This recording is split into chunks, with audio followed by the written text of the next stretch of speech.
Okay then.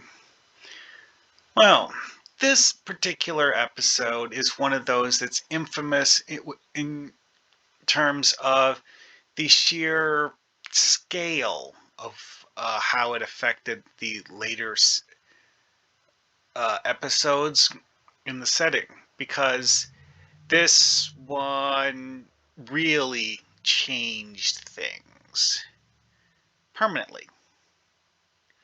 It also has a few historical anachronisms in it and certain aspects of it that are kind of hard to rectify with the history of the setting as affected by other episodes. However, those are minor inconsistencies. The big deal here, of course, is trying to figure out what to do. You're given a problem, but you don't understand the nature of the problem. And doing this as a TTRPG, there is something very, very interesting you could do as a TTRPG, especially if it's Star Trek Adventures, because you, as the game master, having introduced the element of a temporal paradox changing history, and now your crew has to try to find a way to fix the wrong history and make it go back to being right history. Well, one thing you could do is, as part of your pre-game prep, make alternate character sheets for everyone, so that when you change like this from the normal universe to the modified timeline, you're like, okay, so that's your old character, here's your new character. Because one thing about this episode that was particularly noteworthy that happened as a major plot point is this episode has Tasha Yar instead of Worf. Worf's not in this episode for plot reasons, except for the opening. Like, the single most dramatic thing that happens in this episode is Picard scans the anomaly, and it's like, oh, what is this? And then sees a ship exit the anomaly, then looks over at where Worf used to be standing, and Tashi Yar is there instead. Troy's nowhere to be seen, but we have no idea where Troy is. Given Troy's nature of assignment on the ship, it's entirely possible that in the modified timeline, Troy just isn't bridge crew. It's entirely possible she just stays in the medical stuff somewhere. Because quite frankly, the main reason to have her on the bridge is so she can scan people with her mental powers.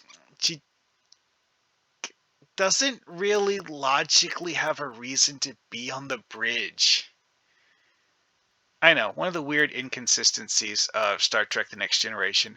Why do you have the ship's counselor,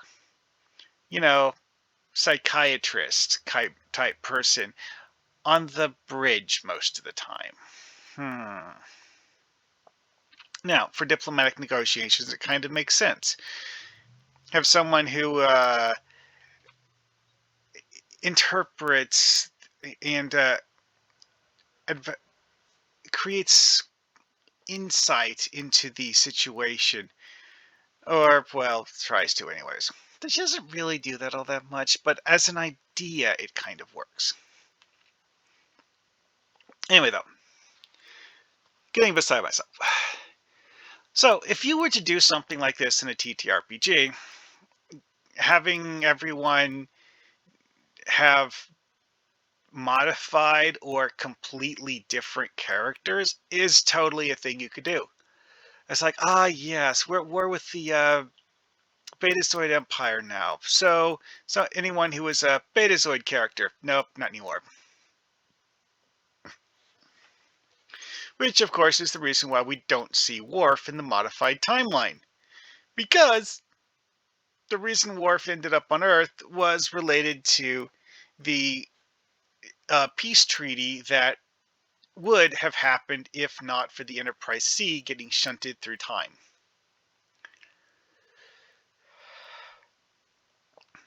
Anyways, though. And that's the part of this that gets interesting, is that the Enterprise C needs to go back in time and get blown up.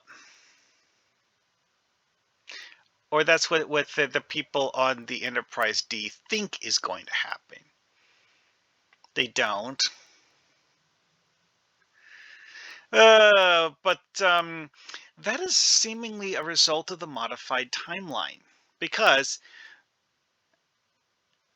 as we find out later, the timeline before this event happened and the timeline after this event happened are not the same.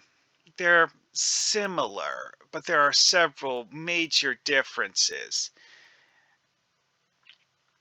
One of which is, of course, the fact that the modified timeline has Sela in it. There's a lot more differences than just that, though, most of which are small, subtle things that get overlooked in later episodes. But a simple fact that you have Sela wandering around, this woman who is half Romulan and feels the urge to make humans suffer. Oh, yes. That. Actually, she hates Klingons more than humans, honestly, but still, whatever. Hating Klingons is easily understandable. Anyway, though, and that's the part about this that's so interesting, is because the fact that if you're doing this as a TTRPG, the after effects on the timeline, should they even succeed at restoring it, the after effects might be a partial restoration and have lasting consequences, like the whole Tasha Yar thing. Is that because of the fact that Tasha Yar went back on the Enterprise C, the Enterprise C didn't get destroyed, and instead of getting destroyed by the Romulans, which is what happened in the original timeline, the crew get taken prisoner by the Romulans. Tasha Yar makes a deal with the Romulan commander, and the Enterprise C doesn't get blown up. Now, all of the stuff with the Klingon peace treaty and shit, that goes down the way it should have gone down. It's the whole thing with the Enterprise C and the Romulans that goes sideways.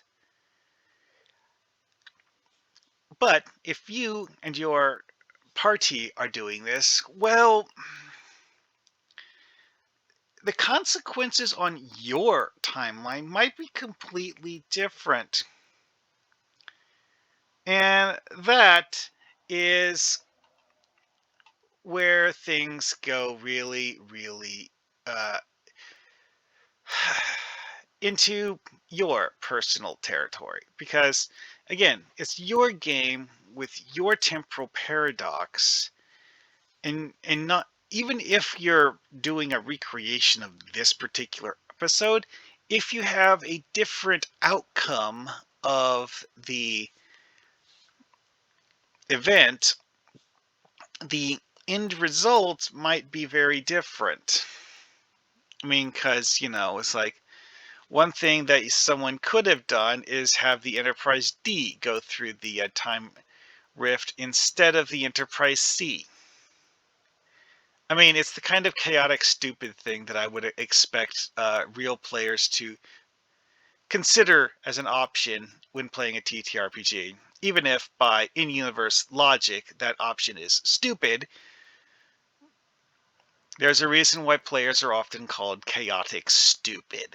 They do things because they are either amusing or something like that, and not necessarily because they're something that in real life you would consider to be a good idea.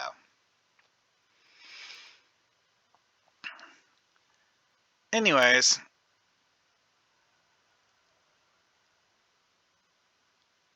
as far as the episode, the whole time paradox thing and trying to decide what to do about the time paradox. You, as the person making up the scenario, you kind of need to figure out what the time paradox is. Well, obviously, the first part is what is the divergence point?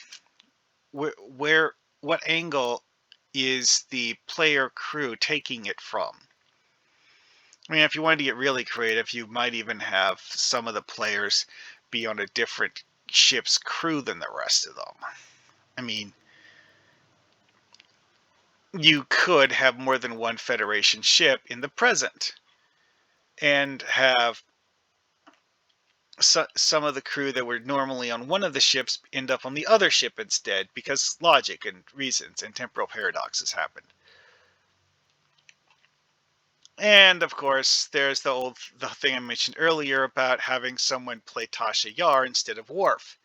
Because, oh wait, that's right, Worf's not in this episode. So you get to play the role of Tasha Yar because that's who's in this episode. Although, realistically, if you're making up your own scenario, there is more than a little bit of freedom to come up with a completely different logic for what needs to be done. I mean, because this particular scenario was centered on the Klingon Federation War.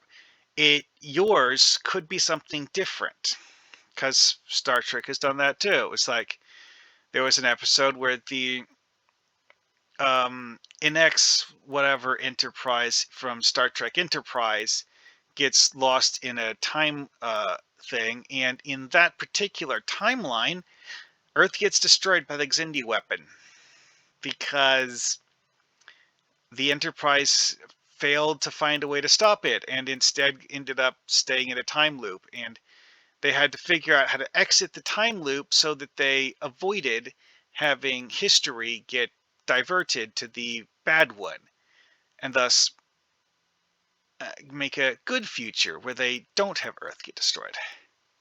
So again, the whole temporal paradox episode thing, what's specific to this particular one, because again, other episodes with temporal paradoxes have different kinds of temporal paradoxes. This specific episode looks at a specific divergence point, creating an alternate history, and tries to find a way to undo the divergence. And that's as simple as send the Enterprise C back in time so that it gets blown up. That was their plan anyways. Didn't work, but it was their plan.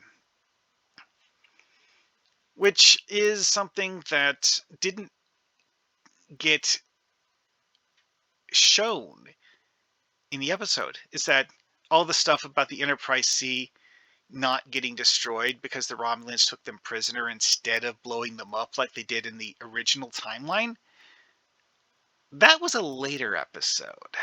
This is what I was saying about Fallout, is that the timeline changes created by your players attempting to put right what once went wrong, to use a Quantum Leap quote. What happens to the future, well, you don't need to tell them because the future hasn't been written yet. You could let them know when it does get written what changed. Because again, people hadn't actually written the plot for having Seela show up when they did this episode. That was a later idea in a different season, I think, anyways. Let me just double check. Which season was it? Leading Captain Tournament, Hollow Pursuits, Most Toys, Zurich, Bunch 20. Yeah, pretty sure it wasn't this season. Anyway, though, that's actually the part of this that's most interesting, is that you could actually have some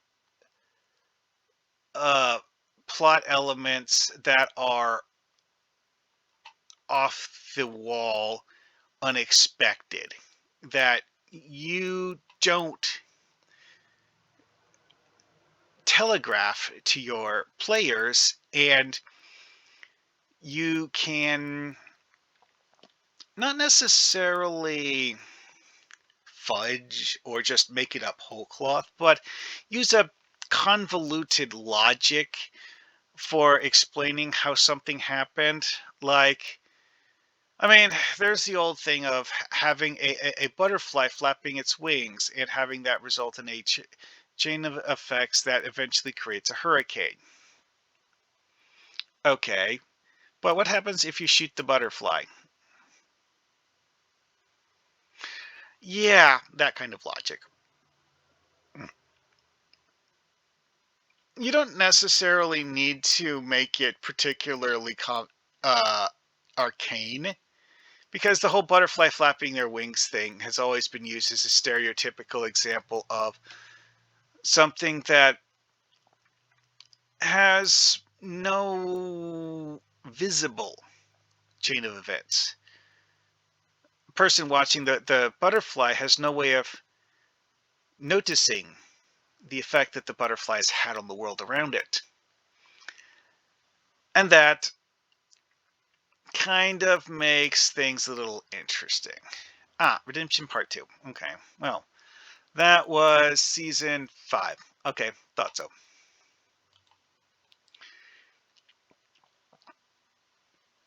Anyway, though, like, one example, and then I think this is about as far as you need to go with this one, is because something that with this specific episode's stuff that happened here, and I'm using this as an example because it's something we've already laid out. Having the Enterprise C not get destroyed could mean that the Romulans had managed to steal some sort of Federation technology that was in the Enterprise C that in the original timeline they wouldn't have been able to steal because they blew the ship up.